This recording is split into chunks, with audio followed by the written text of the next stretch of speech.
Hi, I'm Melanie, and this is my sister Shawna. And we are the writing team, Melanie Shawn. And today we are doing a booktube of all the books we've been reading, which are in our Hope Falls Kindle World. Yes. So excited!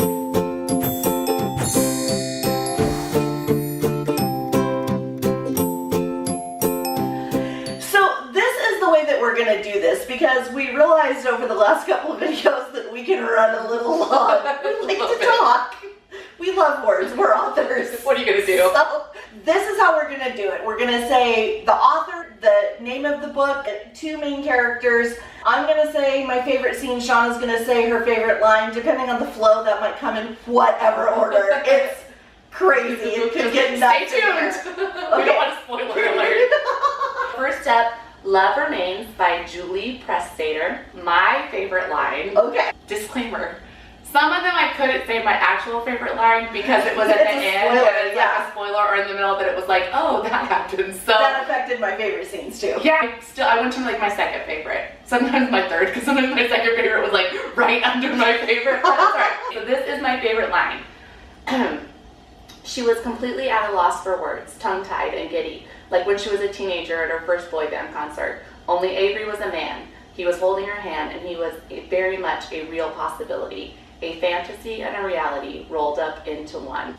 Oh my God! Fantasy and reality rolled up into one! Oh, what was your favorite scene, Sissy? The popcorn characters. Avery and Dina. Okay. The popcorn scene. I love that scene because it's my favorite thing, which is sexy and funny. Sexy and funny. It's Julie so good. Kills it with the sexy Oh and my funny. God, yes. Yeah. She is like, I want to be her when I grow up. Okay, me too. Yeah. We'll maybe together we'll be here when we grow up. Maybe combined we could be here now. Sister power. Okay. The next one up is California Flame by Mary Gibson. Greer and Hunter's story. Greer and Hunter, yes.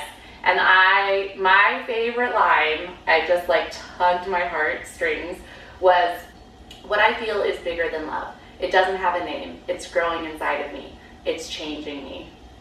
Oh, that's so sweet. I love that. Yeah, so I just, that one got me. Because when you really love someone, you feel it inside of you. And it does. Yeah. It changes you. I love it. Love it too because it's like, it doesn't change you into something different. It changes you into like closer to the best version of yourself. Right, exactly. Yeah. That's what that line like encapsulated for me. I loved it. So my favorite scene from this book, because I love, and you know this about me, scenes that paint a visual picture. Yes. So I loved the scene when they're riding to the rec center with Scooby in the back seat. I could just see it so clearly. All of them in the car, and then Scooby, the Great Dane, in the back seat, just chilling. Just hanging out. That was adorable. Yeah, that was good. Okay, the next one is Seeing Stars by Jennifer Bernard. Hunter and Starley's. Hunter and Starley's. Are you ready for this one? Yes. She slid her hand into his and nearly groaned at the sensual roughness of his palm and the way it completely engulfed hers. She noticed his hands the first time they met when she welcomed him to her team with a handshake. Electric tingles had sparkled on her skin. She felt them for hours afterwards. His hands were big, warm, skilled, rough, gentle. His hands were less worthy all on their own, never mind the rest of his spectacular body. Hello! Say this about Miss Jennifer Bernard. Hello. She can write it sexy. Yes. Oh my gosh. You know those hands. Like, when yes. she wrote that, I was like, so good. Oh my gosh. So good. That was a book that I wasn't actually allowed to do my favorite line. Yeah. But that was a really good line. So my favorite scene, actually it's two related scenes. I love, so Starley is Karina, the pop star that lives in Hope Falls. It's her like pop star nemesis. So I love the cat fight that they have in Suzanne's Cafe towards the beginning, and then I love the press conference at the end because I love how that shows like the arc of the story of how their relationship has changed, how Starley has changed, how even Karina has changed. Yes. I love it. Just brings so many things together. Those two scenes kind of bookend the story. I thought that was just brilliant writing. It was really good. Next one up is If I Fall by S.J. McCoy. Sully and Jess. Sully and Jess. You feel like coming home, which is ridiculous enough in itself, and even more so when you remember I really never had a home, so I wouldn't know what it's supposed to feel like. All I know is you're my safe place, my happy place. You make me relaxed and you make me feel like everything is all going to be okay. Okay, so we should have said from the beginning, there's no way Shawna's getting through this without tears. Like, no possible way. Yes. Oh, love it. and my favorite scene actually ties in with that because it's the concept of home, because I love the moment when they find the house. When he sees the house and he realizes it's perfect. It's there. He doesn't even know if she's going to want that particular house yet, but to him, it feels like home. Their home. You're going to cry. I know. Okay. No chance of me making it through that dance either. So, Rhiannon Cahill, Love Me Like You Do. Tristan and Covington, which, how great are those names? I mean, and they were calling each other Triz and Cov through the whole thing, which people that read Melanie Shawn know, we love the nicknames. We love the a characters nickname. all call each other by shortened nicknames. We do love a nickname.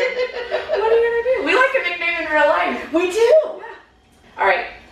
Cub laughed, a beautiful sound that vibrated along his skin and into his bones, sinking deep until he felt it in every corner of his body.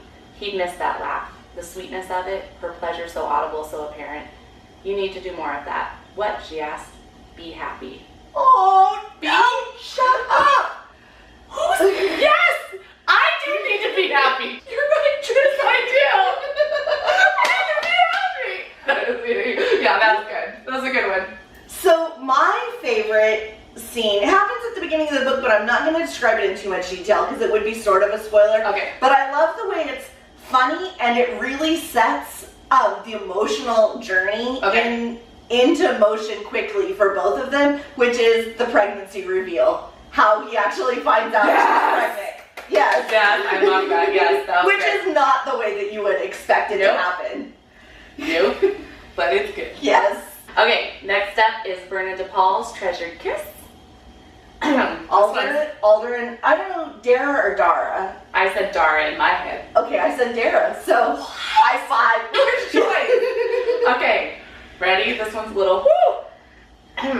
This wasn't an attempt at seduction. This was seduction. Pure, heady, and so delicious, Dara moaned at the mere contact of their lips. He tightened his hold on her hair, tipping her head back, ravishing her mouth like he was starving. He wasn't going to ask permission again. He took, and she reveled in it. Open for me, he said. Open that sweet little mouth. Ooh, girl! I'm back. I needed to take a moment. I'm fine now. Well, that's a take a moment sort of a line. Okay, your favorite scene? So my favorite scene was actually another one that happens at the beginning. These authors, I thought, did such a great job of just setting the story, which is very difficult to do in a novella a lot of times because the story needs to like speed along, but it needs to feel realistic. So I loved the "Will you pretend to be a stripper, meet cute?" Yes, that was amazing. Yes. Like in all the ways that I would think, like, how can these two characters meet? I never would have thought of that in a million years, but it was so perfect. Yes, it was I so loved it. The next one is Alina Aitken, Accidental Gifts. This one's a little long, but we're gonna just stay with me. It's worth it. It's worth it. Great. He should have let her go. He should have stepped back and set her on her feet, but he wasn't doing any of that. Not a chance. She licked her lips as he bent his head over hers. The slight action broke the last bit of resolve he had. Max's lips crashed under hers. He held her tight as he explored her mouth with his, tasting every inch. She kissed him back. Oh, did she ever. If there was any doubt that she might have similar feelings for him, they were completely blown away with the way her mouth moved on his. A small moan escaped her lips as Max slipped his hand under his shirt. Her skin was warm and soft and oh so smooth. It took every bit of restraint. That is a great new word, though. I'm adopting that. Of restraint that he could muster to stop himself from letting his hand circle around her waist to her front. No, he had to be patient. There was still so much to discover between them, like her name. Love it! Oh, that is awesome. Brilliant, right? Yes. Love it. So brilliant. So good. So this is Max and Tessa's story. Oh, spoiler alert on the name. But the reader already knows the name by then, he just doesn't. But I loved the zipline ride. Yeah. Because that is the moment at the beginning. It really sets the tone for the theme of the characters' journeys of she pushes through a boundary. He is surprised that she actually does it. it changes his conception of who she is and what she's willing to push herself to and what she could possibly be and what they could be possibly together. And it actually pushes through a boundary for her and changes her idea of what her life could be like. And it all happens right at the beginning, but that really is the tone of those two characters' journey together, and it sets it right up front and in a very beautifully described way and an exciting scene, and I loved it. So then Kara Ruda's One Night in Tahoe, and my fave line is, Sandy's heart pounded in her chest as she watched Jack slice a piece of cheese and put it on a cracker before handing it to her. She was a goner. She convinced herself she'd never find love, she'd never be enough for anyone. But having met Jack, she knew she could be with him. Oh, that is so sweet. I love that line, because really in real life, it's not the grand gestures when the moments hit you that it's like, oh, this is actually what's real. This is what I've been looking for. This is the other piece of my puzzle. Like, it really is small moments. And that's what I felt like she captured so perfectly in that scene. Okay, so this is Sandy and Jack's story. So I liked when they just sort of are coming to the realization that they really are going to be stuck there all night, and they realize that the whole house has been stocked up for that eventuality to have a romantic dinner. I'm not going to spoiler alert what the backstory of the story is to say like who set that all up and how that came to be. That was actually, I couldn't do my favorite. But I loved that. I was like, oh, okay, so somebody's working a plan. That was a good scene, but that is the reason I can't do my favorite line for her book is because it would spoil it. But I was like, oh, because if you say it, then if anybody reads it, like, oh, all right. So that happened. So I didn't do that. We went with second favorite. Okay, Rochelle French's Hoping for the One. She set the torch down, pulled off the welding mask, and looked at what the night and her muse had created. It was Declan. Out of forged metal had emerged a teenage boy dressed in armor, slightly crouched and holding a sword over his shoulder like a baseball bat, ready to take on the enemy. Fierce determination showed in every one of his lines. No one could get past him. He was absolute protection. He was absolute love. That's what I feel like Rochelle French did after she wrote that line. Mic drop. Absolute protection. Absolute. Stop it. Yes, sign me up, please. That is what every romance reader wants to hear. Right there. No, but seriously, I was like, oh, like I felt those words just go through me. So what was your favorite scene? Okay, so here's the thing. I didn't actually realize till we were going through this, but again, it's the meet cute, because I feel like we need to up our game on meet cutes because they were so good in these books. So it's not really a spoiler because this happens within like the first 10 pages of the book.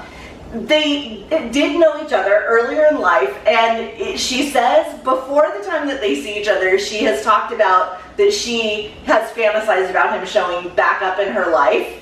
And so when they do see each other, it's unexpected and random, and she screams his name and goes jumping into his arms, and he doesn't recognize her at first.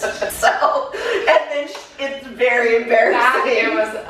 I'm not even explaining it like as great as it was written, but I saw it like a movie happening. That's the difference between us. Like, you love that. I was cringing. I was like, no, you poor thing. I just wanted to hug her. Literally the difference. Like, that thing was difficult for me to read. Really? Yes, I was like, it was so fabulous. Because I felt her. I felt like I was her, and I was like, I did that. And I was just like, oh. But then she was tough. Yes, she bounced back immediately. In that moment, I was just like, oh, I could feel everything she was feeling. It was brilliant. Yes, that is all of our books, and we just want to take a moment to thank all of the writers that wrote for the Hope Falls Kindle World. And we just thought of Hope Falls sitting on my bedroom floor. In like 20 minutes, we came up with all four girls, everything. We'd like to be sitting here years later and have all these authors playing in Hope Falls. It was just amazing. So thank you guys. So that is what we have been reading this week. Make sure to comment below and tell us what you have been reading. Thank you so much for watching. We love you guys so much, and we'll see you soon. Bye.